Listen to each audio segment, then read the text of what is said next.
Hello दोस्तों, स्वागत है आप सभी का अपने YouTube चैनल एजुकेशन अड्डा पर। दोस्तों मैं हूं मनीष शर्मा और चलिए आज हम इस वीडियो में बताएंगे एसएससी जीडी और सीएचएसएल के मोस्ट इंपोर्टेंट क्वेश्चन जो पिछले कई सालों में पूछे गए हैं, बार बार रिपीट होते हैं।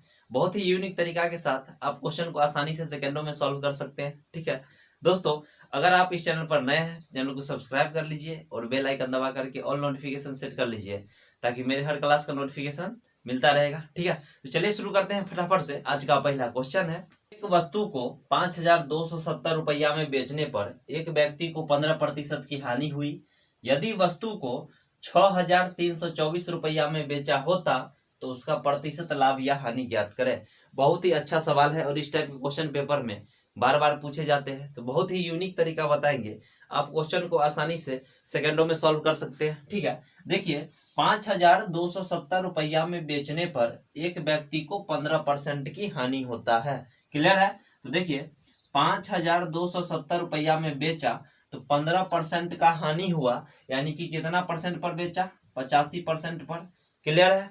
100 में से 15% घटा लेंगे। ठीक है, अब देखिए सवाल में कहा वस्तु को 6,324 रुपया में बेचा होता तो उसका प्रतिशत लाभ या हानि ज्ञात करें। 5,270 में बेचा तो 15% का हानि हुआ, यानी कि 85% पर बेच दिया। क्लियर है?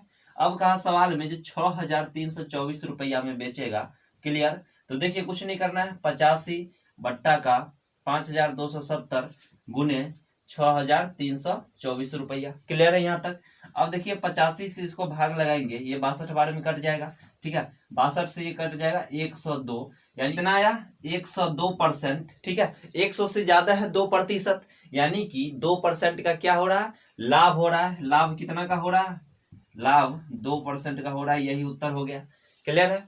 फिर से एक बार समझिए, देखिए 5,270 रुपया में बेचने पर एक व्यक्ति को 15% की हानि होता है, यानी 5,270 में बेचा तो 15% हानि का मतलब क्या है? 85%। क्लियर है? उतना पर ही बेच दिया। सवाल में कहा 6,324 रुपया में बेचा होता तो लाभ या हानि परसेंट ज्ञात करना है। तो 6,324 रुपया में बेचता तो 85 बट्टा का 5,270 गुने 6,324। क्लियर है?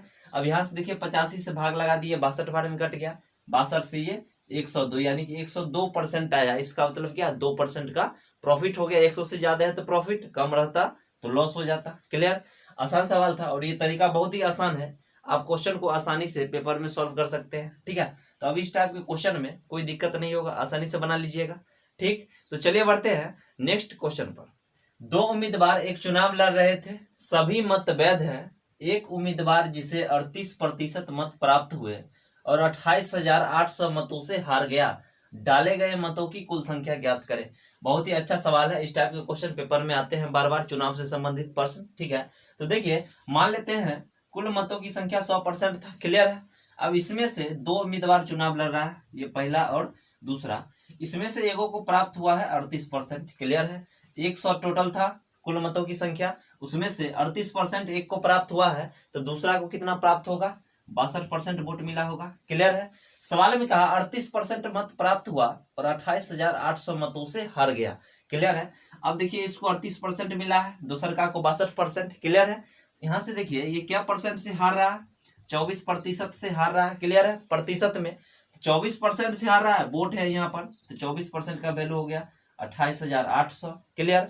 सवाल में कहा जो मतों की कुल संख्या ज्ञात करें, यानी कि 100%, तो 100% का मान निकाल देंगे। क्लियर है? 28,800 बट्टा का 24 गुना में 100। क्लियर है? अब ये 24 से कट जाएगा 12 बार में, पर डबल जीरो 12 की 1,20,000 वोट हो गया। क्लियर है? फिर से एक बार समझते हैं, बहुत ही आसान सवाल था। एक चुनाव में दो उम्मीदवार लड़ रहे थे, टोटल 100% मान लिए कुल मतों की संख्या, उसमें से एगो को मिला है 38%, तो दूसर का को मिलेगा 62% वोट। क्लियर है? सवाल में कहा जो 38% मत प्राप्त हुए और 28,800 मतों से हार गया। यहाँ देखिए प्रतिशत में कितना से हार रहा है? 24% से, और वोट में 28,800, यानी 24% का वैल्यू कितना हो गया? 28,800। क्लियर? तो पूछा जा रहा था मतों की कुल संख्या ज्ञात कर, यानी कि 100%। 100% का निकाल दिए, कितना गया? 1,20,000। क्लियर है? आसान सवाल था। तो चलिए बढ़ते हैं नेक्स्ट क्वेश्चन पर। है 5,000 रुपया की राशि 9% वार्षिक साधारण ब्याज पर कितने समय में 6800 रुपया हो जाएगी? बहुत ही अच्छा सवाल है और सारे क्वेश्चन प्रीवियस ईयर के हैं, पीछे कई सालों में पूछे गए सवाल है। ठीक है, बहुत ही यूनिक तरीका बताएंगे, आप आसानी से सॉल्व कर सकते हैं क्वेश्चन को। देखिए प्रतिशत एसआई बराबर यानी प्रतिशत ब्याज बराबर होता है आर गुना में टी। क्लियर है। अगर समय निकालना है तो रेट इधर गुना में इधर आके भाग में चला जाएगा, यानी कि टाइम अगर निकालना है तो प्रतिशत ब्याज में रेट से भाग लगा देंगे तो डायरेक्ट टाइम निकल जाएगा। बात आया समझ में। प्रतिशत एसआई बराबर आर गुना का टी होता है। अगर टाइम निकालना है तो प्रतिशत ब्याज में आर से भाग लगा देंगे यानी कि रेट से। क्लियर है। देखिए सवाल में 5,000 रुपया था। क्लियर। और ये 9% वार्षिक साधारण ब्याज पर कितना वर्ष में 6800 रुपया हो जाएगी। 5,000 रुपया ये 6800 रुपया हो जाता है। ये ब्याज बढ़ गया, कितना बढ़ा है ब्याज, 1800 रुपया बढ़ा। कितना पर बढ़ा है तो 5,000 पर। क्लियर है। परसेंट के लिए 100% से गुना, यहाँ से ये प्रतिशत ब्याज हम निकाल लिए आसानी से। क्लियर है। फिर से एक बार समझते हैं। 5,000 रुपया था, 6800 रुपया हो गया तो कितना ब्याज बढ़ गया है, 1800 रुपया ब्याज बढ़ा है। कितना पर तो 5,000 पर। परसेंट के लिए 100% से गुना। क्लियर है। यहाँ से देखिए 2 जीरो से 2 जीरो काटे, ये 0 से 0, 5 से काट दे कितना आया 36%। ये प्रतिशत में ब्याज निकल गया 36%। क्लियर है। सवाल में कहा रेट है 9%, तो टाइम निकालना है तो प्रतिशत ब्याज में रेट से भाग लगा देंगे। ठीक है। तो 9 से ये कट जाएगा, 4 वर्ष उत्तर हो जाएगा आपका। बहुत ही यूनिक तरीका है, आप इस तरीके से क्वेश्चन को आसानी से सॉल्व कर सकते हैं। क्लियर है। सबसे पहले प्रतिशत ब्याज निकाल लिए, प्रतिशत में 36% हुआ और भाग लगा दिए रेट से, समय निकल गया आसानी से। क्लियर है। तो चलिए बढ़ते हैं नेक्स्ट क्वेश्चन पर। रमेश 50 किलोमीटर प्रति घंटा की रफ्तार से कार चलाकर अपने घर से ऑफिस 10 मिनट जल्दी पहुंचता है, लेकिन एक बार कुछ समस्या के कारण वह 30 किलोमीटर प्रति घंटा की गति से कार चलाकर 20 मिनट देरी से पहुंचता है, तो उसके घर से ऑफिस की दूरी क्या है। बहुत ही अच्छा सवाल है और ये एसएससी जीडी 2021 में पूछा गया क्वेश्चन है। ठीक है। और बहुत ही यूनिक तरीका बताएंगे, आप क्वेश्चन को डायरेक्ट सॉल्व कर सकते हैं। ठीक है। इसमें ऑफिस से दूरी पूछा जा रहा है, क्या है तो जब भी दूरी निकालना है डिस्टेंस। क्लियर है। तो पहला चाल यानी कि स्पीड 1 गुना स्पीड 2, पहला चाल गुने दूसरा चाल बट्टा का पहला चाल और दूसरा चाल का डिफरेंस यानी कि अंतर लेना है, और गुना में समय का योग यानी डेल्टा टी। क्लियर है। अब देखिए यहाँ से डायरेक्ट आप दूरी निकाल सकते हैं। क्लियर है। दूरी अगर निकालना है तो पहला चाल कितना था 50 किलोमीटर प्रति घंटा, दूसरा चाल कितना था 30 किलोमीटर प्रति घंटा। क्लियर है।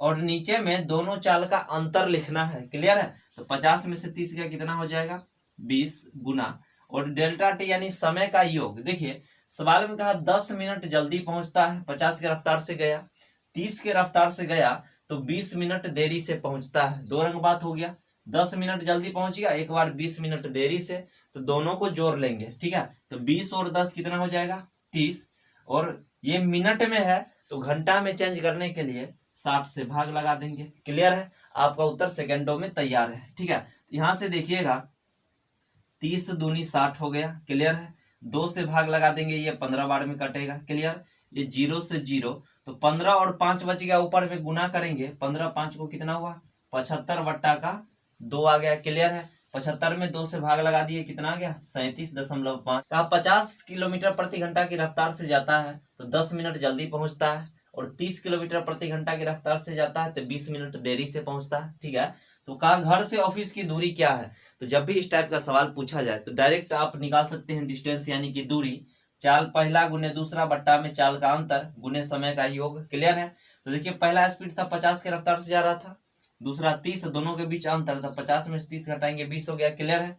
समय दोनों को जोड़ेंगे, एक बार जल्दी पहुंचता है एक बार देरी से, 20 और 10 30, और ये मिनट में था, घंटा में चेंज कर दिए 60 से भाग लगा के। अब देखिए क्लियर, यहाँ से भाग लगा दिए यानी कि 37.5 किलोमीटर आपका डिस्टेंस हो गया, उत्तर हो गया। क्लियर है। तो चलिए आसान सवाल था, अब इस टाइप के क्वेश्चन को आसानी से सॉल्व कर सकते हैं। ठीक है। तो चलिए बढ़ते हैं नेक्स्ट क्वेश्चन पर।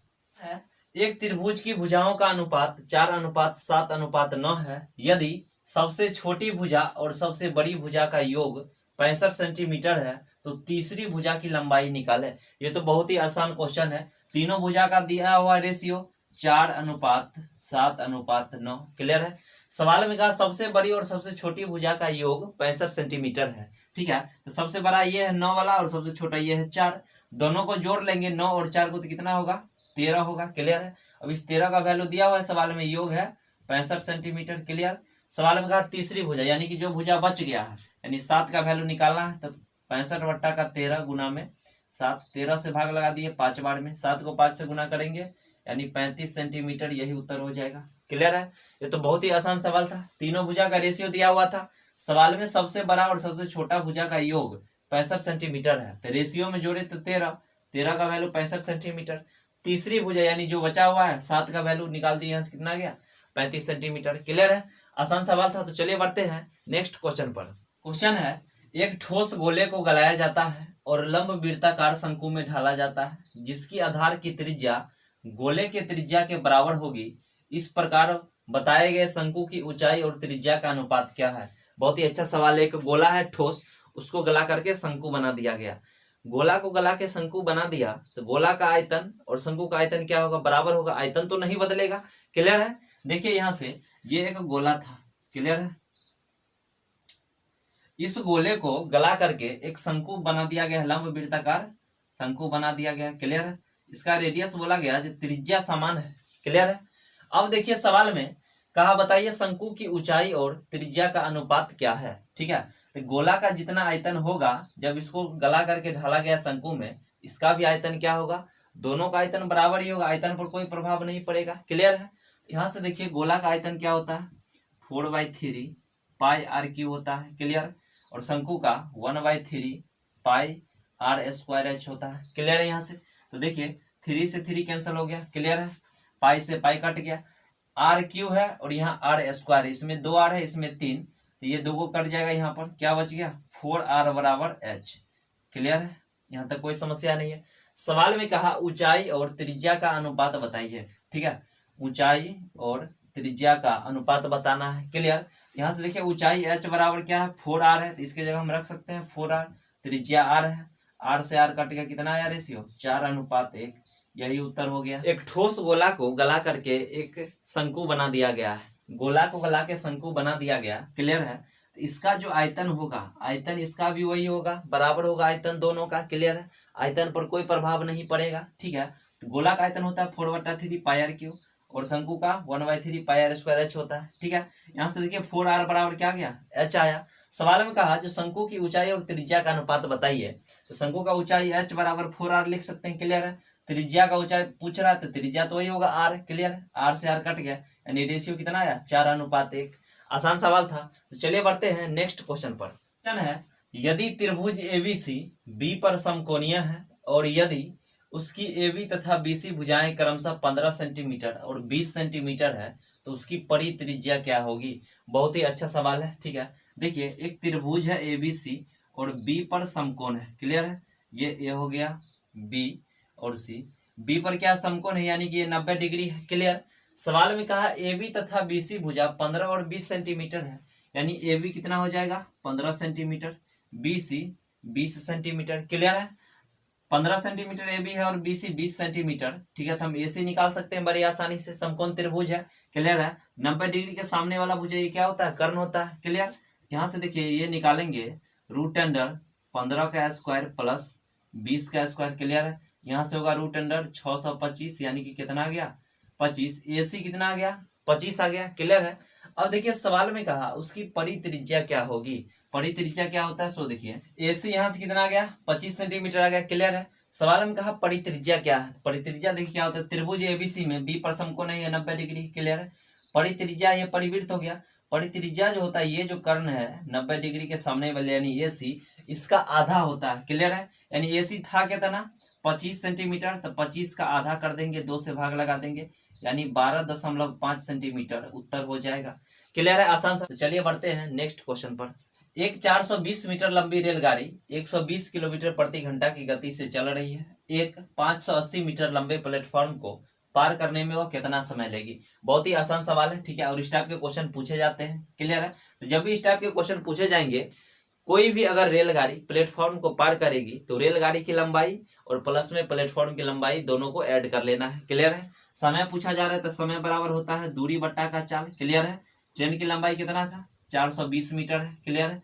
प्लेटफॉर्म की 580 मीटर है। दोनों को जोड़ लिए और बट्टा में चाल, तो चाल कितना है? 120 किलोमीटर प्रति घंटा है। ये मीटर में था, ये किलोमीटर में, तो इसको चेंज कर लेंगे मीटर प्रति सेकंड में। कितना से गुना करेंगे? 5/18 से।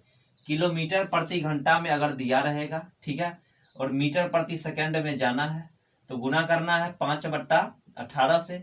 अगर मीटर प्रति सेकंड में चाल दिया है, किलोमीटर प्रति घंटा में जाना है तो गुना कर देंगे 18/5 से। क्लियर है? यहाँ तक कोई दिक्कत नहीं है। किलोमीटर प्रति घंटा से मीटर प्रति सेकंड में अगर जाना है तो 5/18 से गुना, मीटर प्रति सेकंड से किलोमीटर प्रति घंटा में जाना है तो 18/5 से गुना। क्लियर है? अब यहाँ से देखिए दोनों को ऐड कर लेंगे, 420 और 580 को, तो ये कितना हो जाएगा? 1000 बट्टा में 6 से भाग लगाएंगे 3 बार में, 6 से ये कट गया 2 बार में। क्लियर है? अब देखिए 20 को 5 से गुना करेंगे 100, और ये 3 नीचे था तो ऊपर चला जाएगा, गुना में 3, 2 जीरो से 2 जीरो कट गया, कितना गया? 30 सेकंड। उत्तर हो गया यही। क्लियर है? फिर से एक बार समझिए, जब भी इस टाइप का सवाल पूछा जाएगा तो रेलगाड़ी का लंबाई और प्लेटफॉर्म की लंबाई दोनों को ऐड कर लेना है, यानी कि जोड़ लेना है। क्लियर है? तो देखिए समय बराबर रेलगाड़ी 420 मीटर था, प्लेटफॉर्म 580 मीटर है, दोनों को जोड़ लिए, और चाल है 120 किलोमीटर प्रति घंटा। इसको मीटर प्रति सेकंड में चेंज करेंगे तो 5/18 से गुना करेंगे। क्लियर? किलोमीटर प्रति घंटा से मीटर प्रति सेकंड में जाना है तो 5/18, मीटर प्रति सेकंड से किलोमीटर प्रति घंटा में जाना है तो 18/5 से गुना। क्लियर है? आसान सवाल था। तो चलिए बढ़ते हैं नेक्स्ट क्वेश्चन पर। 5 वर्ष पूर्व पति पत्नी और उनके बच्चे की औसत उम्र 24 वर्ष थी, और 6 वर्ष पूर्व पत्नी और बच्चे की औसत उम्र 18 वर्ष थी, तो पति की वर्तमान उम्र ज्ञात करें। बहुत ही अच्छा सवाल है, और पिछले एसएससी जीडी के पेपर में पूछा गया सवाल है। ठीक है? और बहुत ही यूनिक तरीका बताएंगे, आप सेकेंडों में सॉल्व कर सकते हैं। ठीक है? देखिए 5 वर्ष पूर्व पति पत्नी और बच्चे की औसत उम्र 24 वर्ष थी।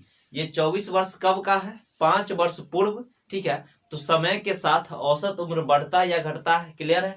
ये 5 वर्ष पूर्व था 24 वर्ष, वर्तमान में आएंगे तो 5 वर्ष जुड़ जाएगा औसत में। क्लियर है? तो 24 वर्ष में 5 वर्ष जोड़ देंगे, कितना हो जाएगा? 29 वर्ष हो जाएगा ये वर्तमान में। क्लियर है? अब देखिए 29 वर्ष हो गया वर्तमान में औसत उम्र। आदमी क्या गो है? 3 गो, पति पत्नी और बच्चा, तो 3 से गुना। क्लियर है? देखिए जब भी आपको इस टाइप का सवाल पूछा जाए, ठीक है, तो देखिए कहा जो 5 वर्ष पूर्व पति पत्नी और बच्चे की औसत उम्र 24 वर्ष है। 24 वर्ष कब है? 5 वर्ष पूर्व। तो वर्तमान में आएंगे तो 5 वर्ष उसमें जोड़ लेंगे औसत में। क्लियर है? 24 में 5 जोड़ लिए, कितना हो गया? 29 वर्ष हो गया वर्तमान में। आदमी का संख्या 3 था, पति पत्नी और बच्चा, तो 3 से गुना कर दिए। क्लियर है?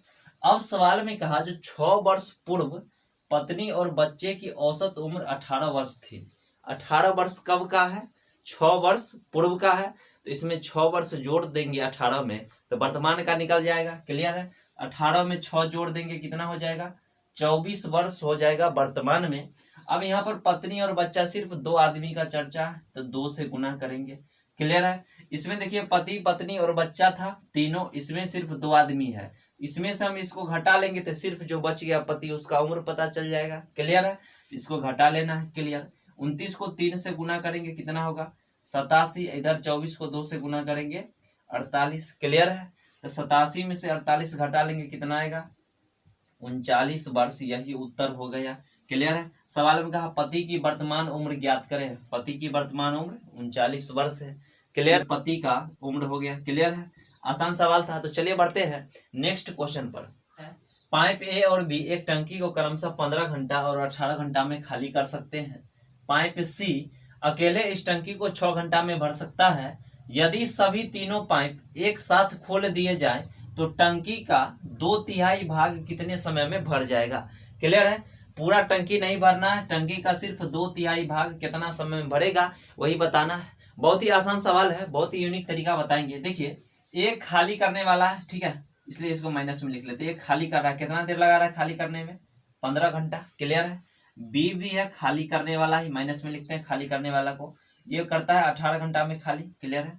सी है भरने वाला, इसको प्लस में लिख लेते हैं, ये भरता है 6 घंटा में। क्लियर है? सबसे पहला काम करेंगे, इस तीनों का एलसीएम निकाल लेंगे। क्लियर है? एलसीएम कितना आ गया? 90। ये टोटल कैपेसिटी टंकी का पता चलेगा, यानी कि टंकी का क्षमता, यानी टंकी में 90 लीटर पानी अटेगा। क्लियर है? अब यहाँ से देखिए एक खाली करने वाला था, 15 घंटा में खाली करता है, 1 घंटा में कितना खाली करेगा, तो 15 से भाग लगा देंगे इसमें, यानी 6 लीटर खाली करेगा। क्लियर है। बी है खाली करने वाला 18 घंटा में खाली कर देता है। क्लियर है। तो 90 में भाग लगा देंगे 18 से, कितना खाली करेगा 1 घंटा में, 5 लीटर खाली करेगा। क्लियर है। और सी है भरने वाला। क्लियर है। 6 घंटा में भर देता है, तो 90 में भाग लगा देंगे 6 से, यानी कि 1 घंटा में कितना भरेगा, ये 15 लीटर भर देगा। क्लियर है। यहाँ तक कोई समस्या नहीं है। सवाल में कहा तीनों पाइप एक साथ खोल दिए जाए, तीनों पाइप को एक साथ खोल देंगे तो देखिए 1 घंटा में कितना लीटर भराएगा। ये 6 लीटर पहला खाली करता था, दूसरा भी खाली करता है 5 लीटर, और तीसरा भरता है कितना, 15 लीटर। यहाँ तक कोई समस्या नहीं है। यहाँ से देखिए क्या आ गया, ये 4 लीटर, यानी कि 1 घंटा में 4 लीटर भराता है। क्लियर। सवाल में कहा जो 2/3 भाग कितना समय में भर जाएगा। देखिए टोटल 90 लीटर का था, 90 लीटर कैपेसिटी था, तो पूरा नहीं भरना है, सिर्फ 2/3, तो 90 का 2/3 करेंगे, यानी 2/3, इतना लीटर ही भरवाना है। क्लियर। और 1 घंटा में 4 लीटर भर रहा है, 4 से भाग लगा दीजिए, समय निकल जाएगा। क्लियर है। 3 से ये कटेगा 30 बार में। क्लियर है। 2 से 2 दूनी 4, 2 से ये कट गया 15, यानी कि 15 घंटा में ये भर जाएगा। सवाल था, तो चलिए बढ़ते हैं नेक्स्ट क्वेश्चन पर। यदि 713 रुपया की धनराशि को 3 भागों ए, बी और सी में 1/2, 2/3, 3/4 के अनुपात में विभाजित किया जाता है, तो सी का मान कितना है। बहुत ही अच्छा सवाल, और इस टाइप के क्वेश्चन पेपर में पूछे जाते हैं बार बार। ठीक है। देखिए तीनों का रेशियो दिया हुआ है, ए, बी और सी, तीनों का रेशियो है 1/2, 2/3 और 3/4। क्लियर है। तो जब भी रेशियो बट्टा यानी कि फ्रैक्शन भिन्न में रहेगा, तो नीचे वाले सभी टर्म का एलसीएम ले लेंगे और सभी में गुना कर देना है। 2, 3 और 4, ये तीनों का एलसीएम निकाल लेंगे, कितना होगा 12, तो 12 से सभी टर्म में क्या करना है, गुना कर देना है 12 से। क्लियर है। अब देखिए 2 से भाग लगा देंगे तो ये 6 आ गया। क्लियर है। 3 से भाग लगाएंगे, 4 बार में कटेगा, 4 दूनी 8 हो गया। क्लियर है। 4 से 4 तिया 12, 3 को 3 से गुना करेंगे 9 आ गया। क्लियर है। यानी ए, बी और सी तीनों का रेशियो निकालिए 6, 8 और 9। क्लियर है। यहाँ तक कोई समस्या नहीं है। सवाल में टोटल धनराशि कितना था, 713 रुपया। रेशियो में टोटल कितना हो जाएगा, टोटल रेशियो में सबको जोड़ेंगे 6, 8 और 9 को, तो कितना होगा 23। रेशियो में टोटल 23 और रुपया में 713, तो 23 का वैल्यू कितना हो गया 713। सवाल में कहा सी का मान कितना होगा, सी का कितना है 9, तो 9 का वैल्यू निकाल देंगे, 713/23 गुना में 9। 23 से भाग लगा देंगे 713 में, 31 बार में कट गया, 31 को 9 से गुना कर देंगे, कितना हो जाएगा 9 कम 9 और 9 तिया 27, 279 रुपया आपका उत्तर हो गया। क्लियर है। आसान सवाल था, फिर से एक बार समझते हैं। देखिए एबीसी का रेशियो दिया हुआ था 1/2, 2/3, 3/4, तो जब भी रेशियो यानी अनुपात बट्टा में रहेगा, तो नीचे वाले टर्म कैल्सियम लेके सभी में गुना कर देना है। क्लियर है। तो 2, 3 और 4 कैल्सियम 12 हो गया, सभी में गुना कर दिए, रेशियो कितना आया 6, 8 और 9। क्लियर। सवाल में 713 रुपया का धनराशि था टोटल, रेशियो में जोड़े तो 23 हुआ, 23 का वैल्यू 713 हो गया टोटल। सवाल में कहा सी का बताइए, तो 9 का वैल्यू निकाल दिए। चलिए आज के लिए इतना ही रहने देते हैं। ठीक है, फिर मिलते हैं नेक्स्ट क्लास में धमाकेदार ट्रिक के साथ। दोस्तों अभी एग्जाम नजदीक है एसएससी जीडी और सीएचएसएल का। ठीक है, तो जितना ज्यादा आप चीजों को प्रैक्टिस करिएगा, उतना तेजी से एग्जाम में क्वेश्चन को सॉल्व कर सकते हैं आसानी से, कम समय में। ठीक है, तो फिर हम मिलेंगे नेक्स्ट क्लास में धमाकेदार ट्रिक और कॉन्सेप्ट के साथ। ठीक है, चलिए फिर मिलते हैं।